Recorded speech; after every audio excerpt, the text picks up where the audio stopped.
चलिए उसके बाद चलते हैं, लग रहा है कि फाउंडेशन चल रहा है क्या? चलिए यह अब देखिए स्पीड बढ़ा रहा है, ठीक है। चलिए स्मॉल जी का मान होता है 9.8 मीटर प्रति सेकंड स्क्वायर। क्या होता है? 9.8 मीटर। नेक्स्ट चलते हैं करें कि यह सार्वजनिक गुरुत्वाकर्षण नियतांक का प्रायोगिक मान जो ये सबसे पहले किसने दिया? Henry Cavendish. इसके बाद है गुरुत्व यानी ग्रेविटी, करें कि वह आकर्षण बल जिससे किसी वस्तु या जिससे कि कोई वस्तु क्या होता है पृथ्वी को अपने केंद्र, पृथ्वी जो अपने केंद्र की ओर या खींचती है उसी को कहते हैं गुरुत्व बल। कोई बॉडी है, कोई वस्तु है जिसको जो है वह पृथ्वी क्या करता है अपना केंद्र की ओर खींचती है, जिस बल से उसको केंद्र की ओर खींचेगी उसी को कहते हैं क्या? क्या कहेंगे? और करें कि गुरुत्व बल के कारण जो त्वरण उत्पन्न होता है, जो फोर्स लगाकर उसको खींचा गया उसमें जो त्वरण उत्पन्न हुआ उसी को कहते हैं क्या? त्वरण। और जी जो होता है स्मॉल जी का सूत्र होता है Gm/r²। जी तो ग्रेविटेशनल कांस्टेंट हो गया, m हो गया मास ऑफ अर्थ, r हो गया रेडियस ऑफ अर्थ, r हो गया रेडियस ऑफ। ये टोटल को कैलकुलेशन करेंगे 9.8 मीटर प्रति सेकंड स्क्वायर आता है स्मॉल जी का वैल्यू। स्मॉल जी का रैखिक गुरुत्व जनित त्वरण जी वस्तु के जो है रूप में आकार, द्रव्यमान आदि पर निर्भर नहीं करता, आदि पर निर्भर नहीं करता। के मान में परिवर्तन, जी के मान में पृथ्वी सतह से ऊपर जाने पर जी का मान जो है कम होता है। पृथ्वी सतह से ऊपर जाएंगे या पृथ्वी सतह से नीचे जाएंगे तो जी का मान क्या होगा? घटेगा। क्या होगा? जी का मान महत्तम होता है पोल पर, ध्रुव पर। कहाँ पर? पोल पर, ध्रुव पर। और जी का मान न्यूनतम होता है विषुवत रेखा पर। किसमें होता है? विषुवत रेखा पर। और पृथ्वी के घूर्णन गति बढ़ाने पर जी का मान क्या होता है? जब पृथ्वी का घूर्णन गति बढ़ाएंगे तो जी का मान क्या होगा? पृथ्वी के घूर्णन गति घटाने पर जी का मान क्या होता है? बढ़ेगा। क्या होगा? पृथ्वी के केंद्र में जी का मान कितना होता है? यह 0 हो जाएगा। क्या हो जाएगा? 0। क्योंकि वहां पर जाके तो क्या अगर जो है मान लीजिए कोई पृथ्वी है, मान लीजिए क्या पृथ्वी है क्या, पृथ्वी में जो है यह नॉर्थ पोल से साउथ पोल अगर जो है एक बहुत बड़ा सा होल कर दिए, ठीक है, और उसमें एक जो है लोहे का बहुत भारी जो है बॉल गिरा दिए, या उत्तरी ध्रुव में गिरा है दक्षिण ध्रुव में पहुंचेगा कि नहीं? कितना सेकंड के बाद पहुंचेगा? पहुंचेगा ही नहीं। यह जो है बीच में बैक एंड फोर्थ मोशन में यह मूव करेगा कि नहीं? चलिए आगे चलते हैं। यदि पृथ्वी अपने वर्तमान कोणीय चाल से यह 17 गुनी अधिक चाल से घूमने लगे तो भूमध्य रेखा पर वस्तु का भार क्या हो जाता है? क्या होता है? यानी कि भारहीनता की स्थिति होगी। लेकिन ध्रुव पर जी के मान में कोई परिवर्तन नहीं होगा। ध्रुव पर जो है जी के मान में कोई परिवर्तन नहीं होगा। ऐसी स्थिति में दिन की अवधि 24 घंटे से घटकर कितना 84 मिनट। यदि पृथ्वी अपने कक्ष के परितः यह घूमना बंद कर दे तो जी के मान में ध्रुवों को छोड़कर शेष क्या होता है, सभी स्थानों में वृद्धि हो जाता है, लेकिन ध्रुव को छोड़कर। नेक्स्ट है लिफ्ट में पिंड का भार। लिफ्ट में पिंड का जब लिफ्ट यह ऊपर की ओर जा रहा है तो लिफ्ट में स्थित पिंड का भार जो होगा वह बढ़ा हुआ प्रतीत होता है। ठीक है, क्या होता है, बढ़ा हुआ प्रतीत होता है। कभी आप लिफ्ट में चढ़े होंगे, ठीक है, कभी मॉल, आप जो सिटी मॉल बोल रहे थे ना, उसमें जरूर लिफ्ट लगा हुआ है। गए थे नहीं कभी, गए ना, खाली नाम सुने गए थे, वहाँ पे एक काम जरूर किए होंगे, कुछ करे ना करे सेल्फी तो जरूरी है। और वहाँ पे सीढ़ी से लोग ऊपर नहीं चढ़ता है, लिफ्ट से चढ़ता है ना। जब लिफ्ट से चढ़े होंगे कुछ फील किए थे, नहीं किए थे? नहीं, जब लिफ्ट स्टार्ट हुआ होगा तो उस समय लगा होगा कि आपका भार बढ़ रहा है, लेकिन जब बीच में गया होगा ना एक समान वेग हो जाता है, उस समय लगा हुआ क्या स्थिर। जब स्टार्ट हुआ था उसमें लगा था भार बढ़ रहा है, और जब उतरे होंगे, जब जो शुरू हुआ होगा लिफ्ट, उसमें थोड़ा सा लगता होगा क्या, हल्का लगा ना, आवाज टाइप हुआ होगा ऐसा। ये देखना बात, अब कीजिएगा, ठीक है। चलिए उसके बाद करेंगे, जब लिफ्ट या ऊपर की जा रहा होता है तो उसमें स्थित पिंड का भार क्या होता है, क्योंकि यहाँ पर क्या होता है, यह भार बराबर जो होता है वह क्या होता है, m इंटू जी। अब करें कि लिफ्ट में बैठा व्यक्ति यह ऊपर की ओर जा रहा है, यानी कि ग्रेविटी से अपोजिट में जा रहा है, तो कुछ तो इसमें भी एक्सेलरेशन जुटेगा ना। जिस एक्सेलरेशन से वह जा रहा है, जब कुछ जुटेगा दोनों को गुना करेंगे तो कुछ न कुछ तो बढ़ेगा। जब लिफ्ट नीचे की ओर आ रहा होगा ए एक्सेलरेशन से, इसका मतलब क्या होगा, m यह g माइनस a हो जाएगा कि नहीं। इसका मतलब वह घटा हुआ प्रतीत होता होगा, यानी जब जो है त्वरित लिफ्ट ऊपर की तरफ जा रहा होगा तो क्या होगा, बढ़ा हुआ। जब नीचे की तरफ आ रहा होगा, बीच में देखिएगा कि एक समान वेग से चलता है, उसमें कोई परिवर्तन नहीं होता, कोई परिवर्तन नहीं होता। जब लिफ्ट एक समान वेग से ऊपर या नीचे की ओर गति करती है, पिंड में भार में कोई परिवर्तन नहीं होता। यदि ये नीचे उतरते समय लिफ्ट की डोरी टूट जाता है, यह मुक्त पिंड की भांति गिरती है। ऐसी स्थिति में लिफ्ट में जो है यह स्थित पिंड का भार क्या होता है, हो जाता है, क्या होता है, कि जितना यह जी है उतना ही ए, ठीक है, हो जाता है। यानी जी जो होता है वह इक्वल रहता है ए के। अब अगर ऊपर जाता दोनों इक्वल रहता तो भार में कोई चेंज नहीं होता, लेकिन ऊपर से नीचे आ रहा है ना, इसका मतलब दोनों इक्वल है। यहाँ g माइनस a कीजिए या g माइनस g कीजिए, इसका मतलब यह 0 होगा कि नहीं, और 0 होगा m से गुना करने, इसका मतलब 0 होगा कि नहीं, होगा कि नहीं। यह भारहीनता की महसूस करेगा, शून्यता महसूस करेगा। उसके बाद चलते हैं, करें कि यदि लिफ्ट यह नीचे उतरते समय यह लिफ्ट का त्वरण और गुरुत्वीय त्वरण से अधिक हो जाए। जब नीचे की तरफ लिफ्ट उतर रहा है ना, इसका मतलब लिफ्ट का त्वरण a है और यह गुरुत्वीय त्वरण g है। करें कि लिफ्ट का त्वरण ही g से क्या हो रहा है, अधिक हो रहा है। तो आप जो गिरिएगा ना, बड़ा अच्छा फील होगा उस समय, समझ ना। लिफ्ट आपके माथा में रहेगा और नीचे जो आप हवा में रहिएगा, ठीक है। आप करेंगे हवा में और माथा पर लिफ्ट, वैसे ही नीचे आएंगे, ठीक है। कितना अच्छा लगेगा।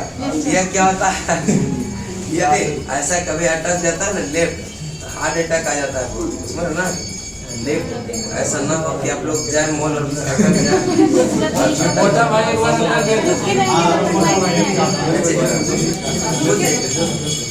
बुझेगा, उसमें कुछ कर ही नहीं सकते, बोल सकते हैं, बस आराम से रहिए। मोटा भाई अटके चलने चलते चांद क्या अटका दिया। नेता सबको तो और डर लगता है, जहाँ अटका उसको लगाएगा अब जिंदगी अटक रहा नहीं लगता है।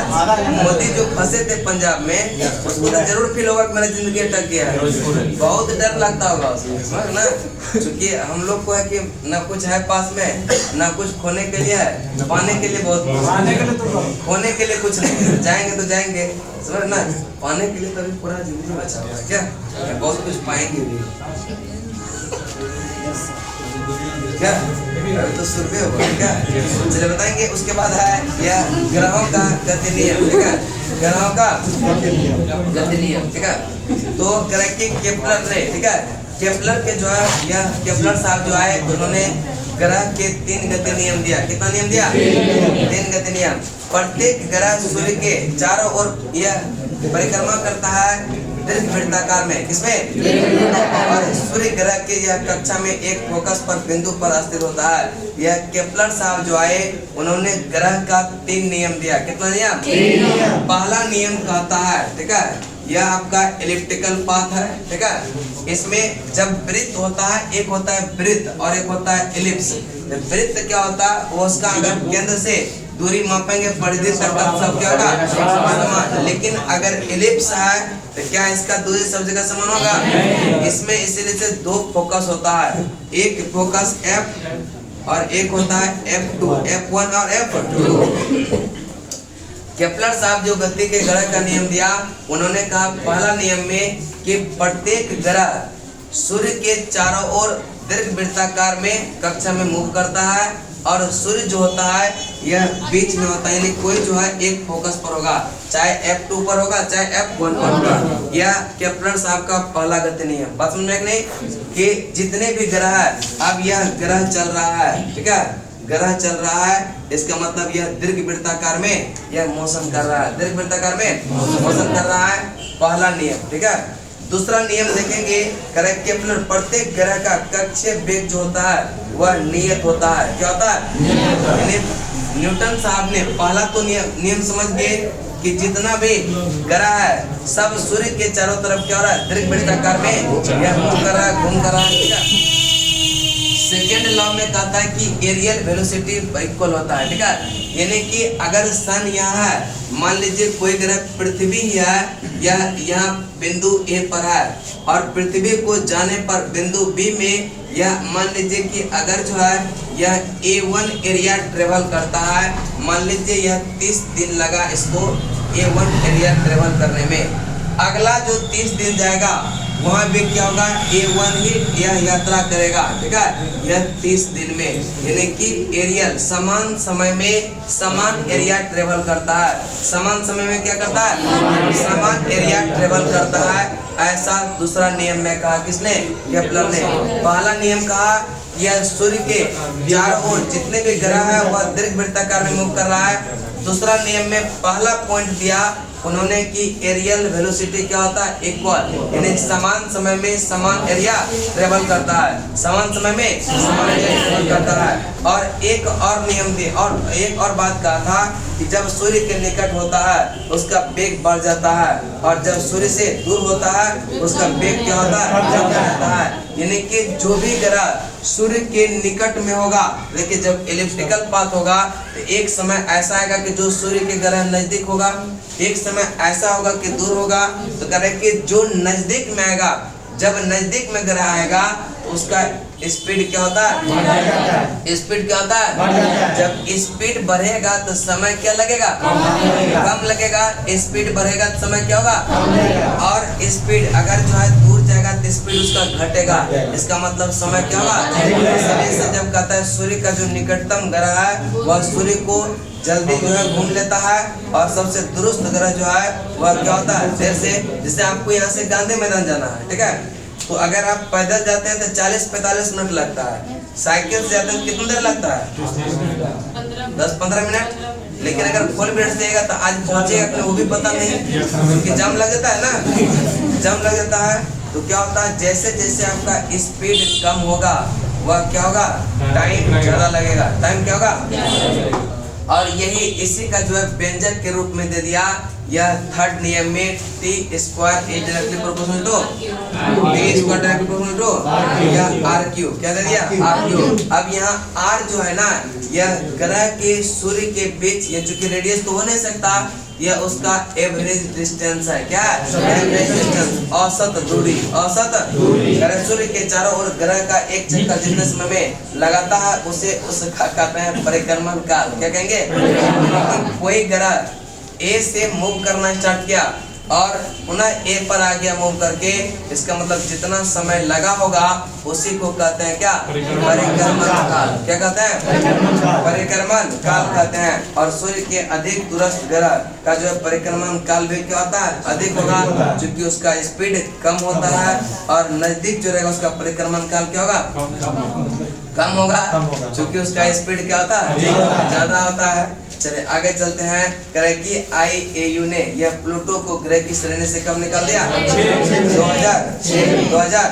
उसके बाद उपग्रह, कौन सा उपग्रह, ग्रह किसी ग्रह के चारों ओर परिक्रमा करने वाले पिंड को उस ग्रह का उपग्रह कहते हैं। ठीक है, सूर्य के चारों ओर जो परिक्रमा करता है उसको कहते हैं ग्रह, और जो ग्रह का चारों ओर परिक्रमा करता है उसको कहते हैं उपग्रह। क्या कहेंगे, जैसे पृथ्वी का उपग्रह एक है सूर्य के चंद्रमा, यह है चंद्रमा, समझा।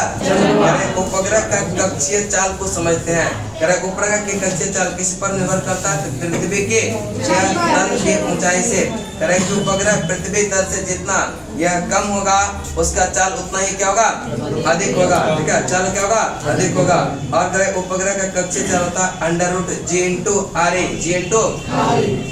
करें कि उपग्रह का कक्षीय चाल उसके द्रव्यमान पर निर्भर नहीं करता, और एक त्रिज्या के कक्षा में भिन्न भिन्न द्रव्यमानों के उपग्रह की चाल क्या हो सकता है या समान हो सकता है, यानी कि द्रव्यमान पर डिपेंड नहीं करता है। तो अलग अलग द्रव्यमान का वस्तु जब एक ही कक्षा में घूम रहा होगा तो उसका जो है यह चाल समान हो सकता है, कोई दिक्कत नहीं है। पृथ्वी तल के अतिरिक्त निकट यह चक्कर लगाने वाले उपग्रह की कक्षीय चाल जो होगा यह लगभग 8 किलोमीटर, कितना होता है 8 किलोमीटर प्रति सेकंड, या उसको 7.9 किलोमीटर प्रति सेकंड भी बोला जाता है। देखिए कक्षीय वेग कहते किसको है, जैसे आपका ये पृथ्वी है, ठीक है, पृथ्वी पर एक लंबा सा टावर खड़ा कर दिए, ठीक है, और इस पर आप चढ़ जाइए ऊपर में, ठीक है, और कुछ जो है आप चलेगा खाली हाथ तो जाइएगा नहीं, कुछ तो लेके जाइएगा ना, मोबाइल इस तरह से कुछ मोबाइल जरूरी रहेगा पास में, 10-15 को खाने वाला सामान देखिए, इसको खाने कितना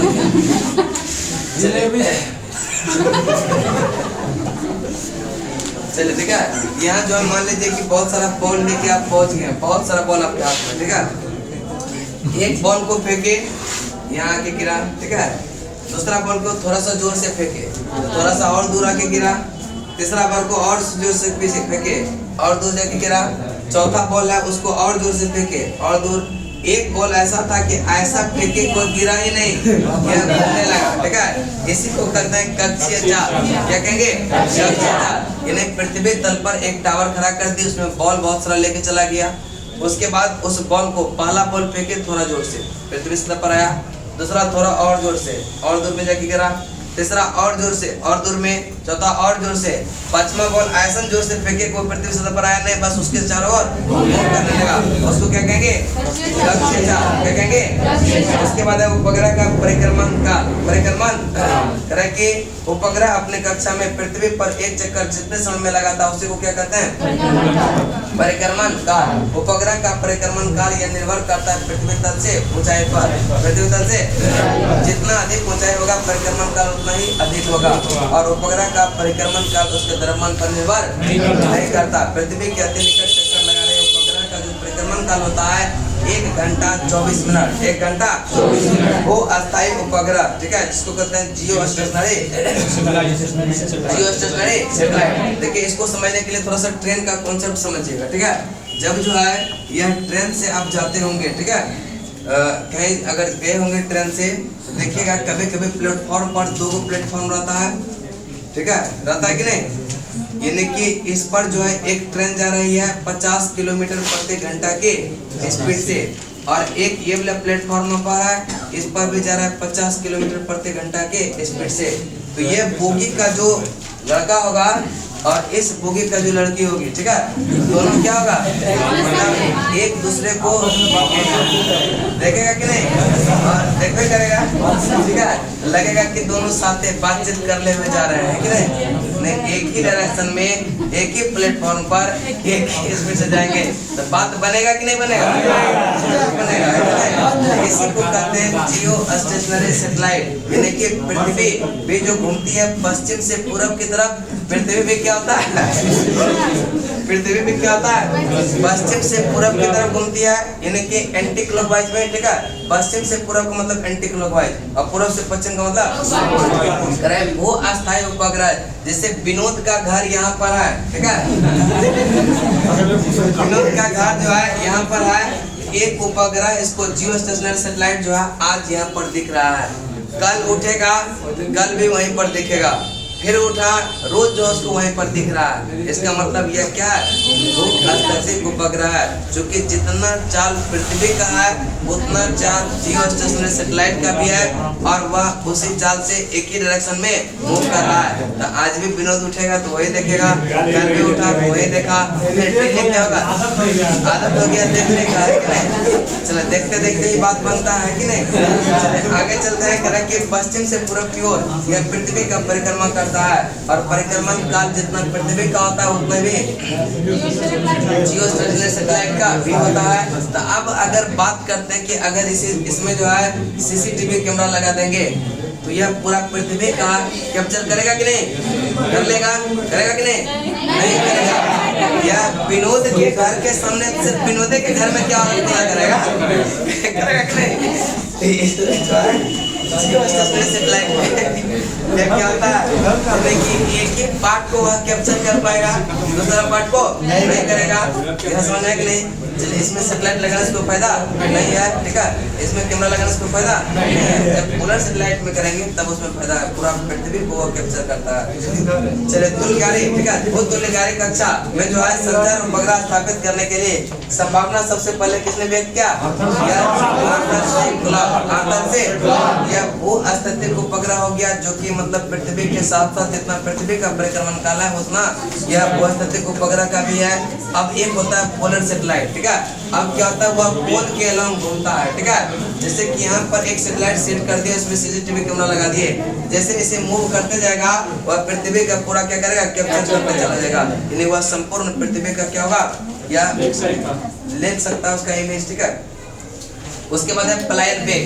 पलायन वेग हर एक ग्रह का क्या होता है, अलग अलग, ठीक है, हर एक ग्रह का क्या होता है, वैसा वेग जिसको जो है अगर उस वेलोसिटी से फेंक देंगे तो उस ग्रह के क्षेत्र से क्या होगा, बाहर हो जाएगा। जैसे कि आपको अगर 11.2 किलोमीटर की स्पीड से फेंक दिया जाए तो आप पृथ्वी क्षेत्र से क्या होगा, फिर आइएगा क्या, नहीं आइएगा, ठीक है। फिर अगला जन्म होगा तो फिर देखा जाएगा कि नहीं।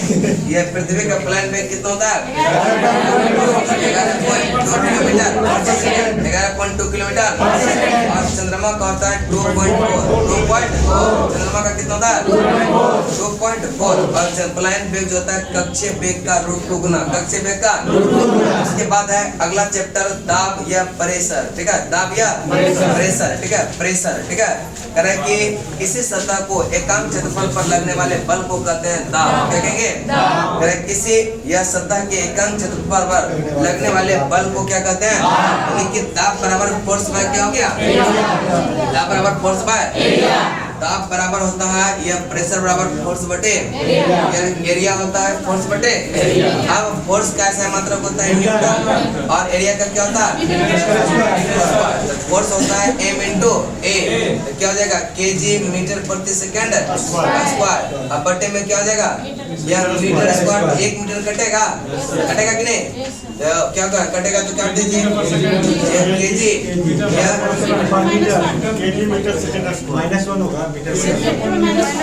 केजी प्रति मीटर स्क्वायर या सेकंड स्क्वायर, यह होगा ना, स्क्वायर नहीं होगा, केजी मीटर प्रति सेकंड स्क्वायर, ठीक है, केजी मीटर प्रति सेकंड ये होगा। अगर वो नहीं देगा तो ये देने की संभावना हो सकता है। उसके बाद और ऐसा ही मात्रक होता है इसका पास्कल, क्या होता है पास्कल। जैसे देखिए प्रेशर को समझना है कि प्रेशर कैसे काम करता है, तो देखिए जैसे काटना होगा, चीरना होगा, तो एरिया को क्या होता है कम। जैसे देखिए गाँव में बलि उली पड़ता है ना, उसका तलवार जो होता है उसमें क्या होता है धार दिया जाता है। धार का मतलब क्या है, एरिया को कम किया जाता है। एरिया को कम करने के बाद उसको क्या होगा, काटेगा तो आराम से, प्रेशर कम लगेगा, कम जल्दी हो जाएगा ना। यहाँ पर क्या होता है, एरिया को कम करना पड़ता है, ठीक है। और जैसे यदि गाड़ी होता है, जैसे कहीं आप 4 व्हीलर से जा रहे हैं, बालू में गाड़ी फंस गया, ठीक है, गाड़ी बालू में फंस गया, तो आपको कहा जाता है ना कि हवा हल्का सा कम कर दीजिए। हवा कम कीजिएगा, यह क्या होता है, एरिया बढ़ जाएगा। जब एरिया आप देखिए नीचे वाला बढ़ेगा तो यह प्रेशर कम होगा कि नहीं, कम हो जाएगा। जब एरिया बढ़ेगा तो प्रेशर क्या होगा, कम होगा। और ज्यादा एरिया बढ़ गया, अगर पूरे खोल देगा ज्यादा बढ़ जाएगा, ज्यादा बढ़ जाएगा तो दिक्कतें है ना। फिर आपको पंप का व्यवस्था करना होगा, नहीं तो फिर आप लटके रहिए। क्या यहाँ पर भी क्या होता है, यह प्रेशर लगता है, ठीक है। यानी प्रेशर कम करने के लिए यह एरिया को क्या करते हैं, यानी प्रेशर ज्यादा लगे उसको एरिया क्या करते हैं, बढ़ाते हैं। जब एरिया ज्यादा होगा यह प्रेशर क्या होगा, कम लगेगा। एरिया को कम करेंगे यह प्रेशर क्या होगा, ज्यादा होगा। यहाँ पर क्या होगा, जब जो है ये इसलिए कहता है, जब बलि उली दिया जाता है तो सबसे पहले उसमें धार दिया जाता है ना। और कभी कभी तो ऐसा होता है कि समझिए अगर पूरा पतला धारदार बना दिया जाए ना और आपके ऐसे कर दिएगा तो आपका भी क्या होगा,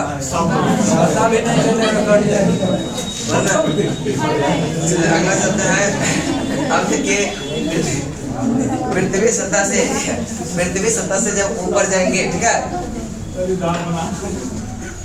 क्या हो गया, तब बना रहे हैं।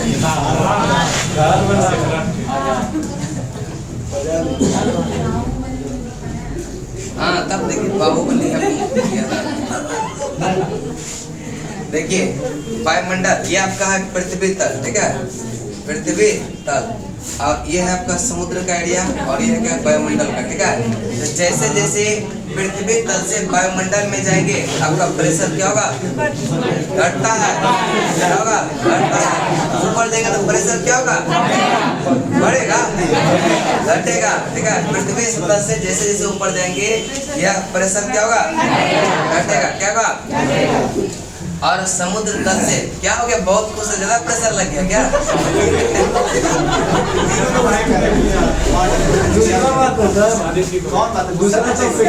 शादी भी एक प्रेशर होता है। अब आप लोग का तो एज है शादी का, मेरे शादी अभी कौन करेगा। चले तो यह क्या होगा, यह अभी अपने खाने के लिए पैसा नहीं रहता है, शादी करेंगे तो खिलाएंगे कौन।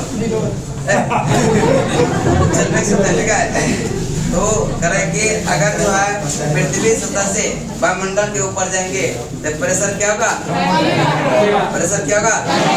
लेकिन अगर पानी के अंदर जाएंगे, अगर यह यहाँ से यहाँ तक आएंगे, यहाँ पर अगर 5 पास्कल का प्रेशर लग रहा है तो नीचे जाएगा क्या होगा, यानी कि जितना नीचे जाएंगे प्रेशर क्या होगा, बढ़ जाएगा। यानी कि इसलिए कहता है ना, देखिए गाँव से में जो बच्चा सब होता है थोड़ा उदंड टाइप का होता है, ठीक है। नदी में जब बाढ़ आता था ना, पहले गाँव जो है, जैसे हम लोग गाँव से आए थे बचपन में, तो उसमें ना एयरफोर्स नेवी का तैयारी करते थे, समझे। जब दोस्त बताता था ना कि गाँव में बाढ़ आया है, बस यहाँ से ट्रेन रात में पकड़ते थे, सुबह 6 बजे घर है, ठीक है। तो नहाने के लिए जाते थे नदी में, समझे।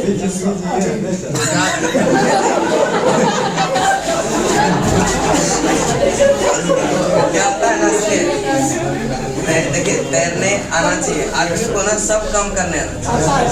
वही मेरे सब कुछ करना था थोड़ा, ठीक है। लेकिन डर भी हमको लगता है, अब गंगा नदी में हमको डर लगता है, हम ज्यादा दूर तक नहीं जाते। लेकिन एक बार हुआ था क्या ना, रक्षाबंधन का दिन था और दौड़ने गए थे, और एक लड़का क्या होता है, बॉल लेके, हम थे मंडल सर आर के रेंगट तक ना, उसमें पढ़ाते थे। और लॉकडाउन था, काफी मोटापा भी बढ़ गया था हम लोग का, समझे। तो वो ना बॉल फेंका, उसका बॉल को पकड़ने के लिए चला गया, अब तैरने उसको आता नहीं था। अब पकड़ने हम लोग नहा रहे थे, उसको अंदर डूबने लगा। तब हम क्या करें, हम गए उसको बचाने के लिए, हम गए ना, बस मेरे को पूरा एकदम चढ़ गया। उसके बाद ना वो तो हम पे चढ़ा, तो थोड़ा सा इधर आया ना, तब तक इधर से लोग कुछ फेंका, लेकिन हम नहीं रहते ना उसका उस दिन कल्याण था। ये आगे चला जाता ना, उसके बाद हम बहुत अंदर चल गए, फिर आगे जाके हम निकले, लेकिन निकल गए लेकिन उसको बचा दिए, समझ ना। चलिए आगे चलते हैं। और उस दिन सोचिए कितना अच्छा दिन था, रक्षाबंधन का दिन, समझ ना, रक्षाबंधन का दिन। किसी के घर में ऐसा घटना घट जाता तो समझ ना क्या होता। चलिए आगे चलते हैं। चलिए बहुत अच्छा हुआ, चलिए आगे चलते हैं। वायुमंडलीय दाब कैसे मात्रक होता है? बार। क्या होता है? और एक बार में होता है 10 पावर 5 न्यूटन प्रति मीटर स्क्वायर, 10 पावर 5 न्यूटन प्रति मीटर स्क्वायर। और एक एटमॉस्फेरिक यह टेम्परेचर होता है 760 टॉर। कितना होता है? 760 टॉर। और एक टॉर में होता है 133.3 पास्कल। 133.3 कि पृथ्वी सतह से ऊपर जाने पर वायुमंडलीय दाब कम हो जाता है। क्या होता है? वायुमंडलीय दाब क्या होता है? कि पहाड़ों पर खाना बनाने में भी क्या होता है? कठिनाई होने लगता है। और वायुमंडल में बैठे या तरह के वायुयान में बैठे व्यक्ति के फाउंटेन पेन जो होता है उसका स्याही क्या होता है? क्योंकि अंदर का स्याही के अंदर का दाब बढ़ जाता है, बाहर का प्रेशर ऐसे बैरोमीटर से मापा जाता है वायुमंडलीय दाब। बैरोमीटर से यह मौसम संबंधी पूर्वानुमान भी लगाया जाता है। कहा जाता है बैरोमीटर का पाठ्यांक जब एकाएक नीचे गिरता है तो आंधी आने की बैरोमीटर का पाठ्यांक जब धीरे धीरे नीचे गिरता है तो वर्षा होने की संभावना। बैरोमीटर का पाठ्यांक जब धीरे धीरे ऊपर चढ़ता है तो दिन साफ होने की संभावना, साफ होने की। उसके बाद है द्रव में दाब। द्रव में दाब, ठीक है। यह द्रव में दाब होता है H × D × G, ठीक है। HDG। अब देखिएगा द्रव में दाब का नियम। पहला नियम जो कहता है कि अस्थिर द्रव में एक ही क्षैतिज पर यह तल में स्थित सभी बिंदु पर दाब क्या होता है? जैसे यह कोई बीकर ले लिया, ठीक है, इसमें पूरा द्रव भरा हुआ है, ठीक है, पूरा क्या है कि एक ही क्षैतिज में, जैसे एक पॉइंट ले लिए A, एक पॉइंट ले लिए B, एक पॉइंट ले लिए C, एक पॉइंट ले लिए D, यह 4 पॉइंट है और एक ही क्षैतिज में इसमें पूरा लबालब पानी भरा हुआ है। तो प्रेशर किसी में ज्यादा कम हो सकता है क्या? क्योंकि एक ही स्तर पर है, इसका मतलब सब में समान होगा। और इसका यह क्या होता है? यह प्रेशर क्या होता है? HDG। द्रव में दाब क्या होता है? HDG। और दूसरा नियम कहता है कि अस्थिर दाब के भीतर किसी बिंदु पर दाब प्रत्येक दिशा में क्या होता है? इक्वल होता है, यानी अस्थिर है दाब। अस्थिर जो है जल है, इसमें कोई एक बिंदु को पकड़ेंगे तो उसमें चूंकि अस्थिर है, इसका मतलब चारों साइड से प्रेशर समान लग रहा है तभी तो अस्थिर है। अगर अस्थिर नहीं होता, मोशन अगर करता, इसका मतलब कहीं न कहीं कुछ किसी क्षेत्र में उसका दाब कम रहा होगा, तब ना वो मोशन कर रहा होगा। अगर अस्थिर है, इसका मतलब हर एक साइड से उसका प्रेशर क्या हो रहा है? समान लग रहा है, तभी तो वह अस्थिर है। ज्यादा कम रहता तो अस्थिर नहीं होता, वह मूव करता। उसके बाद है द्रव के भीतर किसी बिंदु पर दाब, यह स्वतंत्र तल से बिंदु की गहराई के क्या होता है? अनुपाती होता है। यानी कि जितना ज्यादा नीचे जाएंगे तो देखिए गहराई की हाइट, यानी कि जितना ज्यादा नीचे जाएंगे उसका प्रेशर उतना ही क्या होगा? अधिक होगा कि नहीं? जितना ज्यादा यह नीचे जाएंगे उसका प्रेशर क्या होगा? अधिक होगा। उसके बाद किसी बिंदु पर द्रव का दाब उसके घनत्व पर निर्भर करता है, और घनत्व के अधिक होने पर जो है द्रव का दाब भी क्या होगा? यह चूंकि डेंसिटी पर निर्भर, चूंकि द्रव में दाब जो होता है यह HDG, यानी कि अगर हाइट यानी गहराई बढ़ेगा तो प्रेशर बढ़ेगा, डेंसिटी बढ़ेगा तो प्रेशर बढ़ेगा, G बढ़ेगा तो प्रेशर बढ़ेगा कि नहीं? बढ़ेगा। चलिए आगे चलते हैं। अगला आपका है द्रव यह दाब संबंधी पास्कल का नियम। प्रथम नियम कहता है कि यदि गुरुत्वीय प्रभाव को नगण्य माना जाए, यह संतुलन की अवस्था में द्रव के भीतर प्रत्येक बिंदु पर दाब क्या होगा? गुरुत्वीय प्रभाव को नगण्य माना जाए, इसको 0 कर दिया जाए तो पूरे प्रेशर 0 हो जाएगा, यानी कि उसको नगण्य शून्य मान लिया जाता है। उसके बाद सेकेंड लॉ, किसी बर्तन में यह बंद द्रव के किसी भाग पर आरोपित बल द्रव के सभी दिशाओं में क्या होता है? समान परिणाम में संचरित होती है। इसमें इसको समझने के लिए एक जो है नली वाला ले लीजिए, तो जितना इधर से यानी कि प्रेशर अगर यहाँ पर है तो जितना इधर से दबाएंगे उतना ही क्या होगा? यह थोड़ा उतना ही ऊपर चलेगा ना। यह कहता है सेकेंड नियम, यह द्रव के दाब संबंधी पास्कल के दूसरा नियम। उसके बाद हाइड्रोलिक लिफ्ट हाइड्रोलिक ब्रेक ये किस नियम पर आधारित है? यह पास्कल के नियम पर द्रव का दाब या उस पात्र के आकार या आकृति पर निर्भर नहीं करता जिसमें द्रव रखा हो, चूंकि इसमें HDG पर निर्भर करता है। पात्र का कोई मतलब नहीं है, पात्र का कोई मतलब नहीं है। उसके बाद है गलनांक तथा क्वथनांक पर दाब का प्रभाव। कि गर्म करने पर यह जिन पदार्थों का आयतन बढ़ता है, यह दाब बढ़ने पर उसका गलनांक भी क्या होता है? मोम और हीट। इसको जब गर्म करते तो इसका आयतन बढ़ता है, आयतन क्या होता है? दाब बढ़ने पर उसका गलनांक भी क्या होगा? नेक्स्ट है गर्म करने पर जिन पदार्थों का आयतन घट जाता है, यह दाब बढ़ने पर उसका गलनांक भी क्या होगा? जैसे कि क्वथनांक, सभी द्रवों का क्वथनांक दाब बढ़ने पर क्या होता है? उसके बाद है प्लवन। कौन सा? कि द्रव का वह गुण कितना 7 बज गया, मन लग रहा है पढ़ने, बोरिंग लग रहा है क्या? बोरिंग लग रहा है?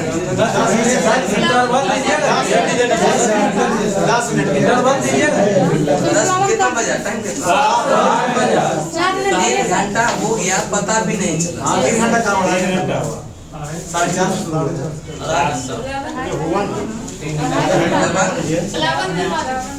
और सर बात है तो सर फर्स्ट टेंशन भी करा दे दीजिए सर। 2 घंटा फिर खिंचाएगा